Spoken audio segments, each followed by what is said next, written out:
Hello everyone, welcome to another video. আজ চলে এসেছি শাহবাগ সোহরাওয়ার্দী উদ্যানে। যদিও এই স্থানটি ঢাকা বিশ্ববিদ্যালয়ের মধ্যে পড়েছে, তো যাই হোক, এখানে এক মাসব্যাপী অমর একুশে বইমেলা অনুষ্ঠিত হচ্ছে। তো চলুন বন্ধুরা, ভিডিওটি শুরু করা যাক। So let's start. A few moments later. তো বন্ধুরা, বইমেলা উপলক্ষে এখানে বিভিন্ন প্রকাশনী থেকে স্টল করা হয়েছে। তো আমি প্রত্যেকটি স্টলে ঘুরে ঘুরে দেখছিলাম। অন্যধারা নামে একটি স্টল করা হয়েছে। এই স্টলটি দেখতে অনেকটা সংসদ ভবনের মতো। তো একজন ভাই আমার ক্যামেরাটা দেখতে পেয়ে সে খুবই খুশি, হয়তোবা ভিডিওতে উঠতে পেরেছে, সেই জন্য একটু আনন্দিত, একটু পোজ মেরে নিলেন। আসলে এই বইমেলায় ঘুরতে যাওয়ার জন্য আমার সেরকম হাতে সময় ছিল না। তারপরও সেই দিন আমি অফিস থেকে ছুটি নেই, আমার কিছু কাজ ছিল। তারপরে কাজ সেরে আমি বইমেলায় চলে আসি। তো বইমেলায় আমি একা ছিলাম না, আমার সাথে আমার একজন রিলেটিভ ছিল। ও ভিডিও করে দিয়েছিল আমাকে কিছু।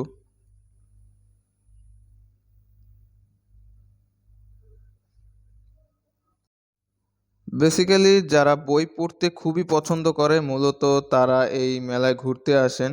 এবং শুধু তারা মেলায় ঘুরতে আসে এমনটা নয়, এখানে সকল শ্রেণীর লোকজন ঘুরতে আসেন এবং সময় কাটাতে আসেন। দেখেন এখানে কি কি ধরনের বই আছে। যদি কারো বই পছন্দ হয় সেক্ষেত্রে তারা বইটি কিনে নেয়।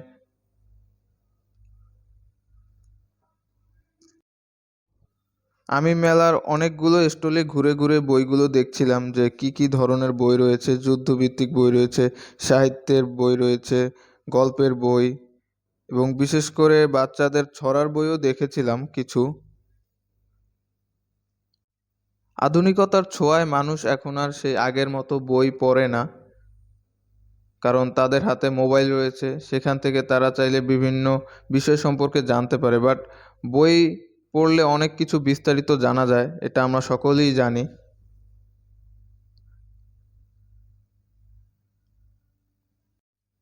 তো আপনারা যারা এখনও বইমেলায় ঘুরতে যাননি, তারা বইমেলায় ঘুরতে যেতে পারেন। এটা আমার দ্বিতীয়বারের মতো যাওয়া ছিল বইমেলাতে। আমি গত বছরও বইমেলাতে গিয়েছিলাম, আর এবার যাওয়া হলো। তো গতবার আমার ভিডিও করা হয়নি, বাট এবার ভিডিও করা হয়েছে। তবে আমরা হয়তো জানি না বই পড়ার গুরুত্ব কী, বই পড়লে কী হয়। তবে বিজ্ঞানীরা পরীক্ষা করে দেখেছেন বই পড়া অবস্থায় সচল হয়ে ওঠে মানুষের মস্তিষ্ক, কারণ মস্তিষ্কের নিউরনগুলোর মধ্যে দ্রুত সিগন্যাল চলাচল করতে থাকে। তাই দীর্ঘমেয়াদী বই পড়ার অভ্যাস গড়ে উঠলে মস্তিষ্কের নিউরাল নেটওয়ার্ক আরও শক্তিশালী হয়ে ওঠে। তবে আধুনিকতার ছোঁয়ায় মানুষ এখন আর বই পড়ে না, এখন সবাই মোবাইল নিয়ে ব্যস্ত থাকে।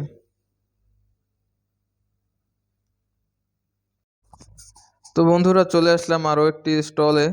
সেখানে অনেক প্রকার বই রয়েছে। মৃত্যু নামে একটি বই দেখতে পেয়েছি আমরা। এর পাশেই রয়েছে একটি আইসক্রিমের দোকান।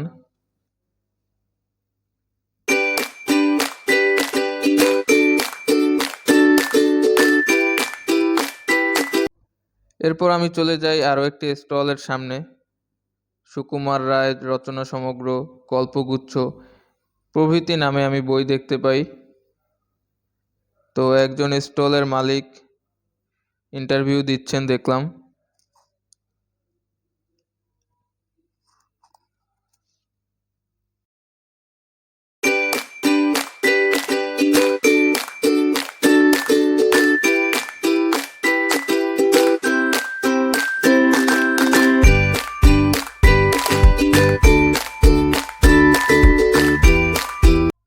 তো বন্ধুরা, ভিডিওটি এই পর্যন্তই। সবাই ভালো থাকবেন, সুস্থ থাকবেন। Good bye and good day.